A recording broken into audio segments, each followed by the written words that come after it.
लक्ष्मीनाथ समारम्भां नाथयामुनमध्यमाम् अस्मदाचार्यपर्यन्तां वन्दे गुरु परम्परां वन्दे गुरु परम्परां।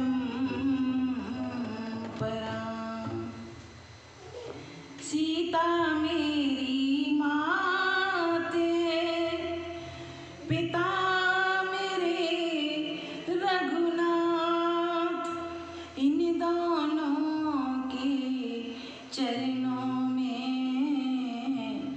मेरा कोटि कोटि प्रणाम, मेरा कोटि कोटि प्रणाम। आए हैं तो प्रेम से लो हरि का नाम, सब भक्तों को इस दासी की जय जय सीताराम, जय जय राधेश्याम, जय जय श्री हनुमान। श्री रामायण प्रारंभ करूं, सुनो भक्त हनुमान। आसन यानि विराजियो, कथा सुनो भगवान। सियावर रामचंद्र जी की जय, पवन सुत हनुमान जी की जय। उमापति महादेव जी की जय, बोलो रे हर्षवर्धन की जय। मंगल भवन मंगलहारी, प्रभु सुदर्शन अजिय बिहारी। सिया राम पवन जगजानी, करहु प्रणाम जोरि जुग पानी, करहु प्रणाम जोरि जुग पानी। परम मंगलमय परात्पर अखिलेश्वर, अखिल ब्रह्मांड नायक, परात्पर पर ब्रह्म भगवान श्री राम की वांगमयी प्रतिमूर्ति श्री रामचरितमानस को श्रवण करने के लिए इस राधा कृष्ण मंदिर के प्रांगण में आए हुए सभी भक्तों को जय सिया राम, जय राधे श्याम, जय श्री हनुमान। कल हमने सुना कि याज्ञवल्क्य जी कहते हैं भरद्वाज जी से कि राम जी का जन्म के अनेकों कारण हैं। राम जी के मनुष्य रूप धारण करने के अनेकों अनेक कारण हैं, जिसमें एक दूसरा कारण राजा प्रताप भानु का भी आता है। तो प्रताप भानु जो थे वो सत्यकेतु एक राजा थे कैकई देश के, उनके दो पुत्र थे, एक प्रताप भानु, दूसरा अरिमर्दन। और सत्यकेतु ने जब दोनों उनके पुत्र इस लायक हो गए कि उन्हें राज्य सौंपा जाए, तो उन्होंने अपने बड़े पुत्र प्रताप भानु को अपना राज्य सौंपकर और खुद वन को चले गए।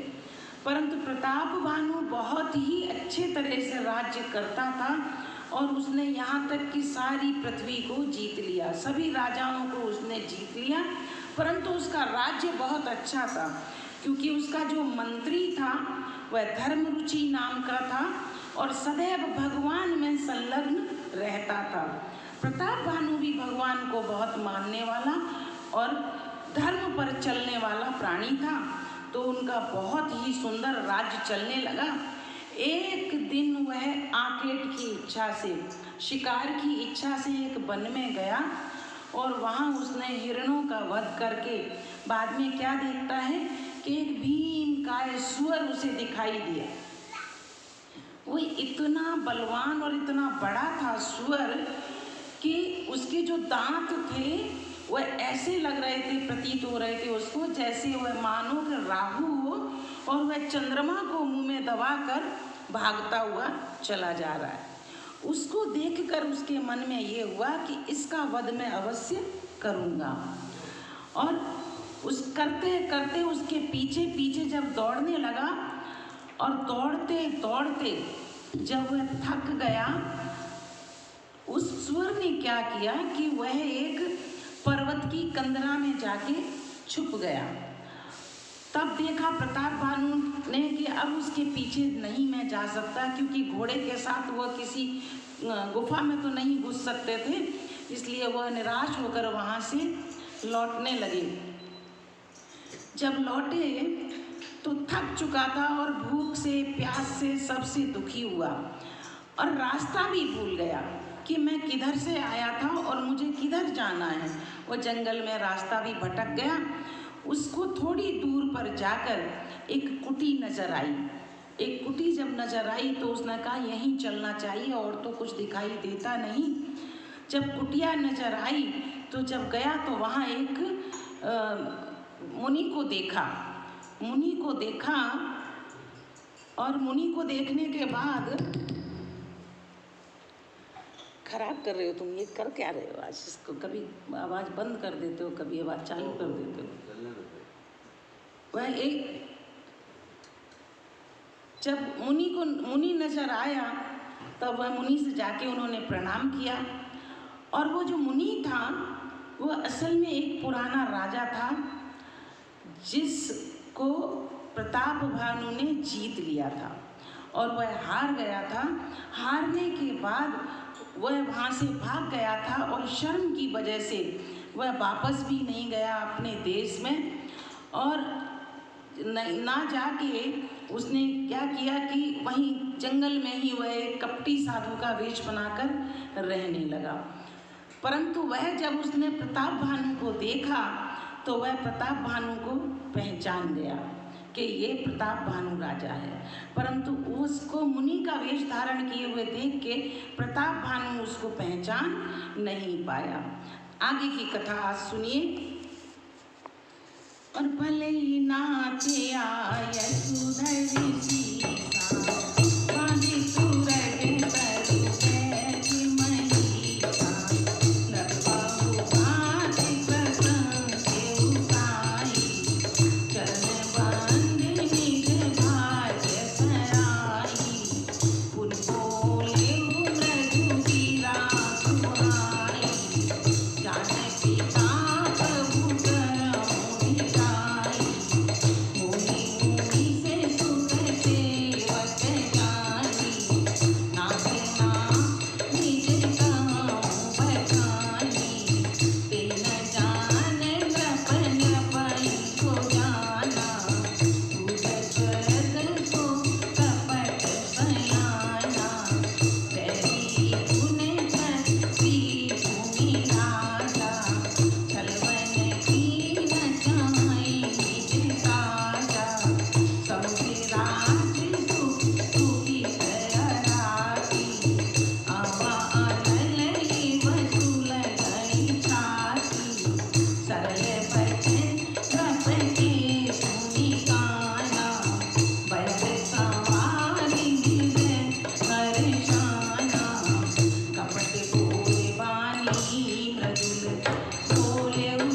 रात भी गहरी हो गई थी। तो वो कपटी वेशधारी मुनि ने कहा कि अब तुम यहीं आराम करो। और वह वहीं आसन उसको दिया, बिठाया, उसे जलाशय बताया। जलाशय पर जाकर उसने हाथ मुंह धो के स्नान करके जलपान किया, फ्रेश हुआ। तो हे नाथ, बहुत अच्छा, ऐसा कहकर उसकी आज्ञा सिर चढ़ाकर, क्योंकि जब उस कपटी मुनि वेशधारी ने कहा कि अब यहीं आराम करो, रात बहुत ज़्यादा हो गई है। तो प्रताप भानु ने कहा कि अच्छा ठीक है, ऐसा ही करता हूँ। और उसकी आज्ञा को मानकर घोड़े को वृक्ष से बांधकर राजा बैठ गया। राजा ने उसकी बहुत प्रकार से प्रशंसा की और उसके चरणों की वंदना करके अपने भाग्य की सराहना की कि मुझे इस घोर जंगल में आप जैसे मुनि मिले, बहुत अच्छी बात है। भगवान मेरा हित चाहते हैं, इसलिए मुझे आपसे मिलवा दिया। फिर सुंदर कोमल वाणी से कहा कि हे प्रभु, आपको पिता जानकर मैं थोड़ी सी डिटाई करता हूँ। जैसे कोई पुत्र अपने पिता से जिद कर लेता है, मैं वैसे थोड़ा आपसे कुछ कहना चाहता हूँ कि हे मुनीश्वर, मुझे अपना पुत्र और सेवक जानकर मुझे अपना नाम धाम विस्तार से बताइए। अच्छा, राजा ने उसको पहचाना नहीं, पर वह राजा को वह पहचान गया था। वो कपटी मुनि जो था वह राजा को पहचान गया था। राजा तो शुद्ध हृदय था और वह कपट करने में चतुर था। मुनि एक तो बैरी और फिर जाति का क्षत्रिय। फिर राजा वह छल बल से अपना काम बनाना चाहता था। कौन? जो मुनि बना हुआ था। वह शत्रु अपने राज्य सुख को समझ करके कि मेरा राज था, मैं राजा था, मैं बड़ा सुखी था और इसने मेरा राज्य छीन लिया, ऐसा दुखी हो गया वह सोच सोच के। और उसकी छाती कुम्हार का जैसे आंवा जिसमें वह बर्तन पकाता है, भट्टी वह जिस तरह धधकती है, जिस तरह सुलगती है, ऐसे उसका हृदय सुलगने लगा। राजा के सरल वचन कान से सुनकर अपने वैर को याद कर वह हर्षित हुआ और हर्षित होकर क्या कहने लगा, वह कपट में डुबोकर बड़ी युक्ति के साथ कोमल वाणी से बोला वह मुनि कि अब हमारा नाम भिखारी है, हम भिखारी हैं, क्योंकि हम निर्धन और अनिकेत। अनिकेत कहते हैं जिसका कोई घर द्वार ना हो। तो मेरा कोई न घर है न कोई द्वार है, हम तो अब भिखारी हैं। इस तरह की बात वह प्रताप भानु से कहने लगा। और कह नृप जेवी ज्ञान निधाना, तुम सारी के चरित अभिमाना, सदा रही अपने पाँव दुराए, सबरी कर कुचल कुवेश बनाए, तेरे काई संत छुटिके, परम अकिंचन प्रिय हरि के, तुसा अदन भिखारी अकेला, भोग बिरंत सिवहि संदेहा, जोशी सोशी तव चरण नमामि, मुँह पर कृपा करिय अब स्वामी, सर पीत भूपति भई देखी, आँखों विषय विश्वास विशेषी, सब प्रकार राजहि अपनाई, होए अधिक स्नेह जनाई, सुसति भाव कहूँ महिपाला, यहाँ बरसत बीते बहुकाला। आगे कहने लगा, राजा ने कहा, तो आपके सदृश विज्ञान के निदान सर्वथा अभिमान रहित होते हैं। आप जैसे को तो अभिमान होता ही नहीं है। आप तो भिखारी कह रहे हैं अपने आप को, आप तो इतने बड़े मुनि हैं। मैं अपने स्वरूप को सदा छुपाए रहते हैं।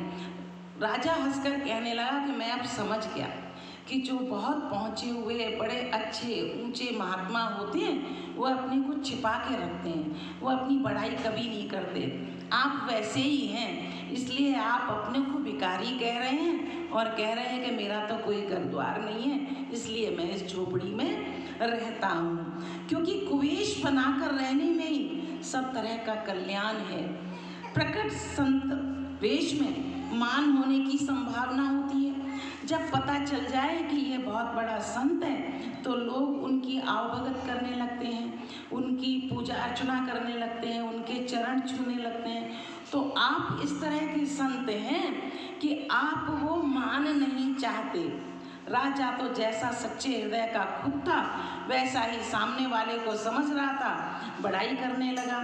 और मान जब होता है किसी का, बहुत ज़्यादा मान जब करने लग जाओ तो मान समझो कि पतन की ओर ले जाता है। बहुत ज़्यादा अपनी कोई बड़ाई करने लगे, बहुत ज़्यादा अपने को कुछ करने लगे तो समझ लो कहीं ना कहीं, क्योंकि जब मान बहुत होता है तो अभिमान आ जाता है।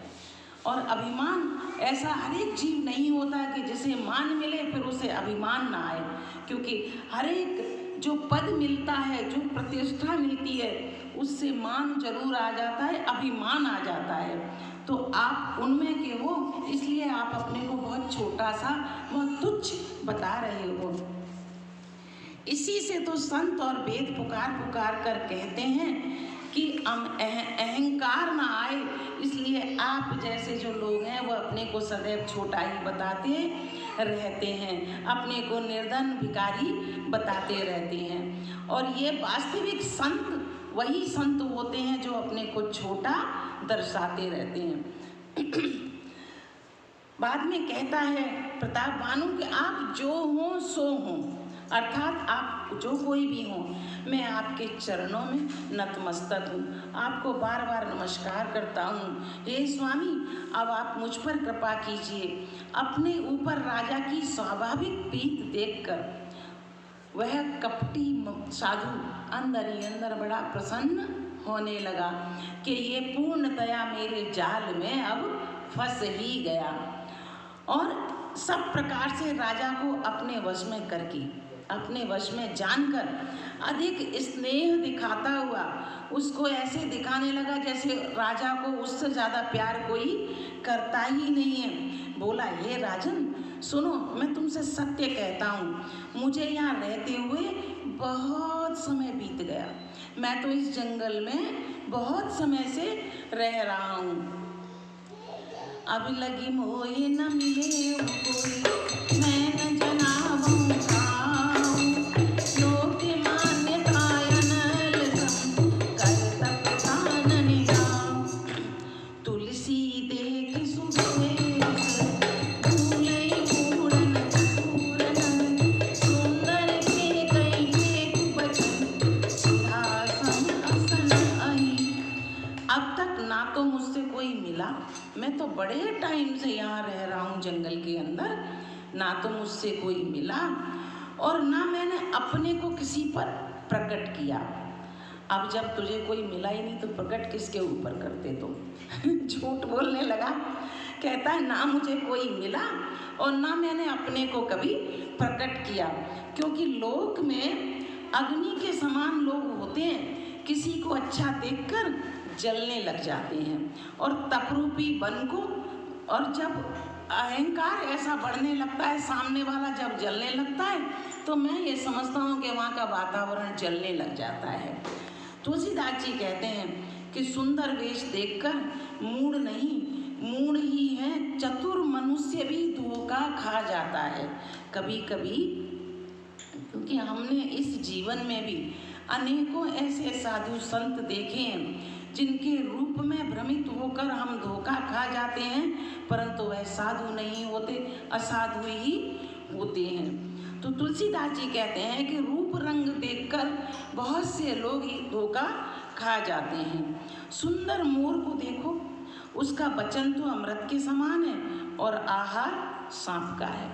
इतना सुंदर मोर है, वचन बोली उसकी बड़ी अच्छी है, रूप उसका बड़ा सुंदर है, परंतु आहार उसका क्या है? वो सांप को खाता है। और ताते गुपत रहो जग माय, अनेक जी कीमत करो जननाय, प्रभु जानत सवनी नहीं जनाय, कहो कवन सिगे लोग हरि जाय, तुम सुमति परम प्रिय मोरे, सीत प्रतीत मोहि पर तोरे, अवयो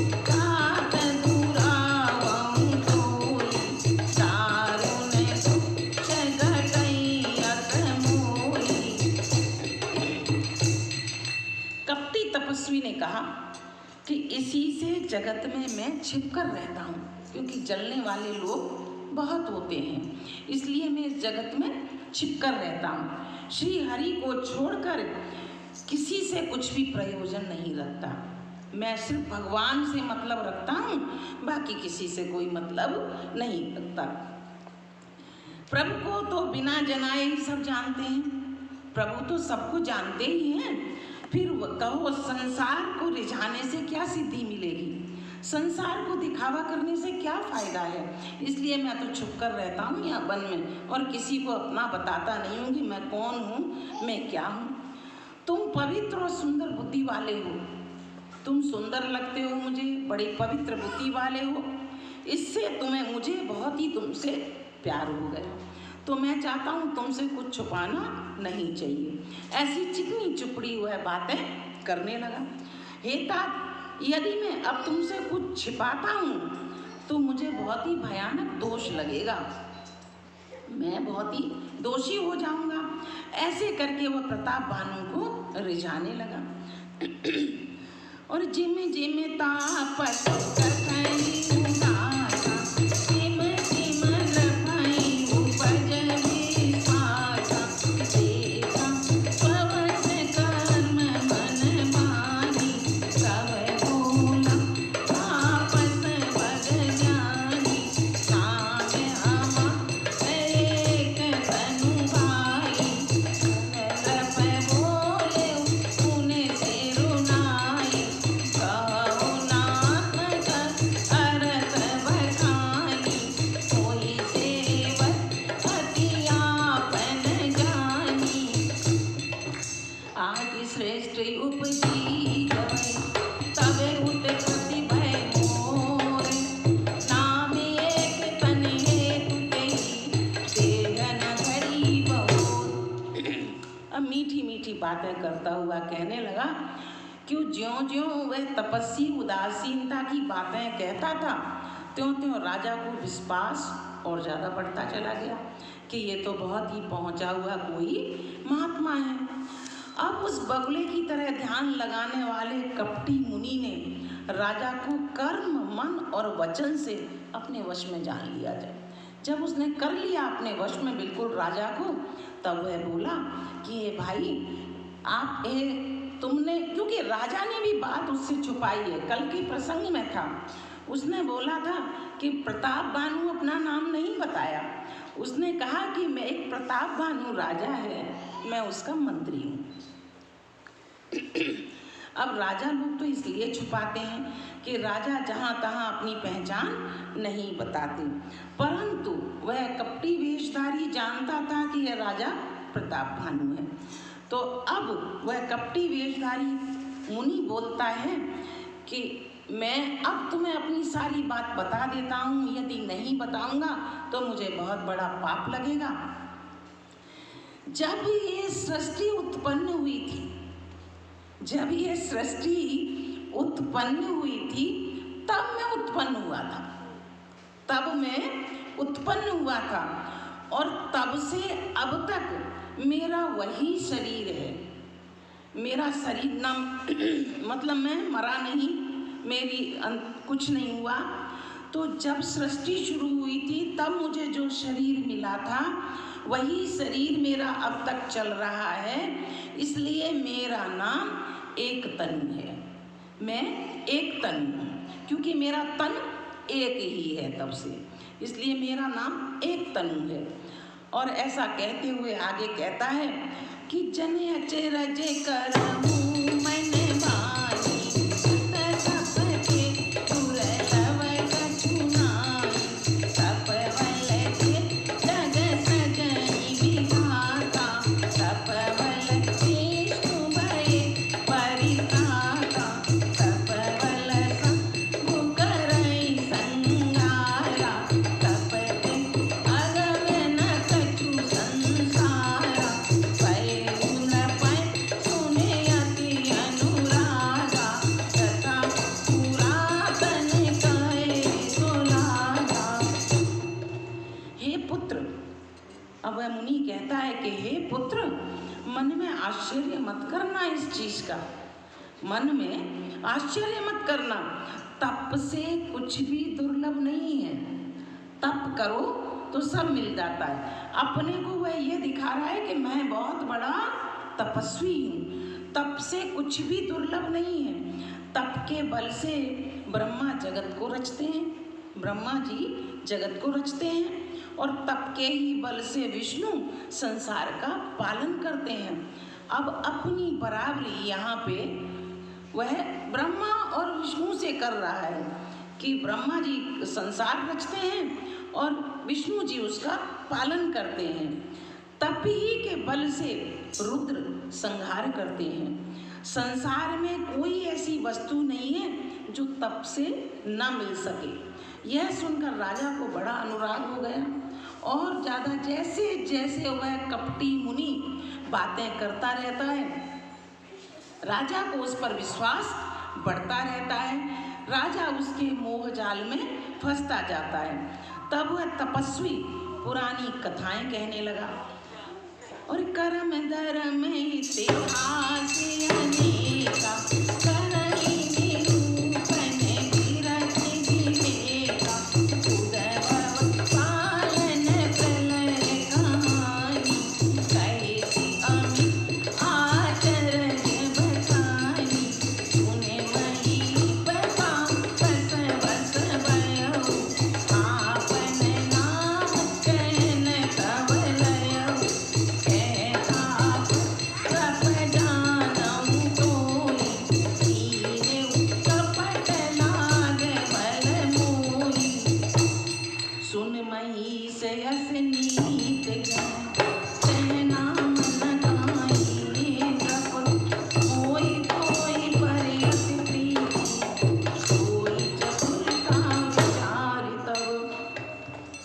अब कहता है कि कर्म धर्म अनेकों प्रकार की इतिहास कहकर वह वैराग्य और ज्ञान का निरूपण करने लगा।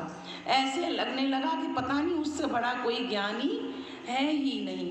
सृष्टि की उत्पत्ति, पालन और संहार की अपार आश्चर्य भरी कथाएं विस्तार से कहने लगा।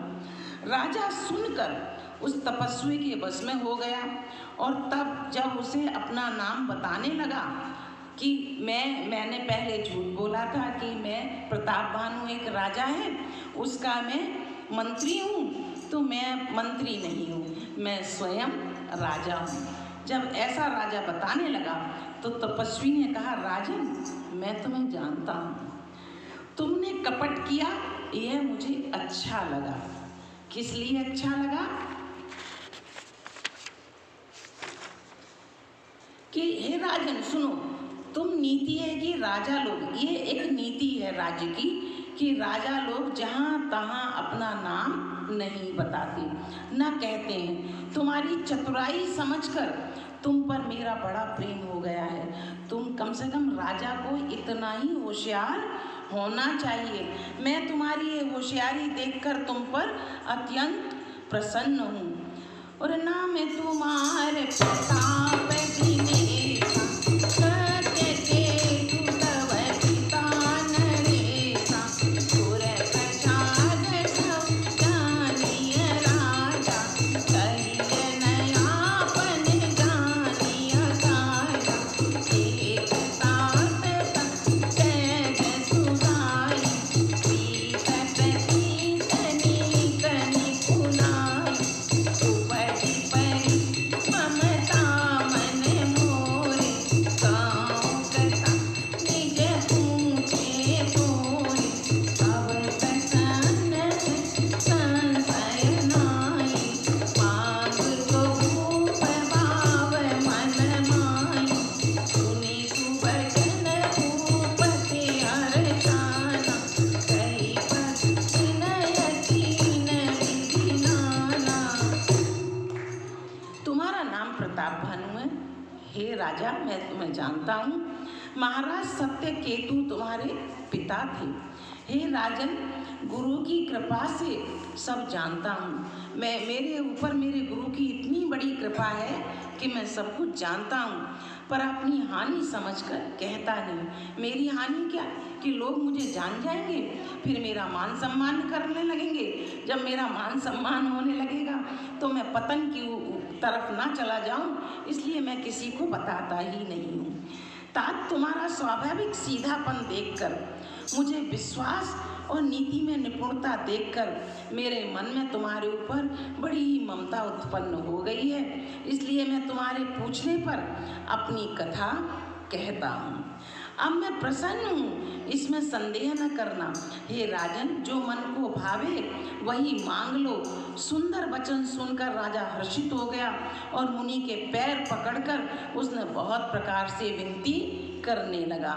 100% अब वो उसके जाल में फंस गया। और कृपा सिंधु मुनि दर्शन खोए, सारी पदारथ करतल मोरे। प्रभु तथाप बसन विलोकी, पानी अगम बरओ असोकी। जरा मरण दुख रहित तन, समर जिते जनि को। एक छतर कुलीन मई, राज कलप सके हो। हे दया सागर के मुनि, आपके दर्शन से ही चारों पदार्थ। राजा प्रताप भानु इस तरह उनकी विनय करने लगा कि हे दया सागर मुनि, आपके दर्शन से चारों पदार्थ अर्थ धर्म काम मोक्ष मेरी मुट्ठी में आ गए हैं। मैं अपने स्वामी को प्रसन्न देखकर यह दुर्लभ वर मांगकर शोक रहित क्यों हो जाऊं?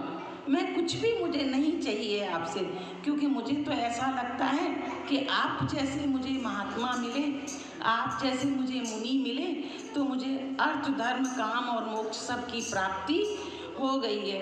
मेरा शरीर वृद्धावस्था मृत्यु और दुख से रहित हो जाए, मुझे युद्ध में कोई जीत न सके और पृथ्वी पर मेरा 100 कल्प तक एक छत्र अकंटक राज्य हो, ये मुझे दे दीजिए। अब इसमें बचाइए क्या? मेरा शरीर वृद्धावस्था में न जाए, मृत्यु को ना प्राप्त हो, मैं दुख से रहित हो जाऊं और मुझे युद्ध में कोई जीत न सके और पृथ्वी पर मेरा 100 कल्प तक एक छत्र अकंटक राज्य रहे, मुझे ये दे दीजिए। और वो मुनि जो है ना, वो बड़ा ही प्रसन्न हो रहा है ये सब बातें सुन सुन के। आगे की कथा कल कहेंगे, आज की कथा को यहीं स्थगित करते हैं। 2 मिनट कीर्तन कर लेते हैं। सीताराम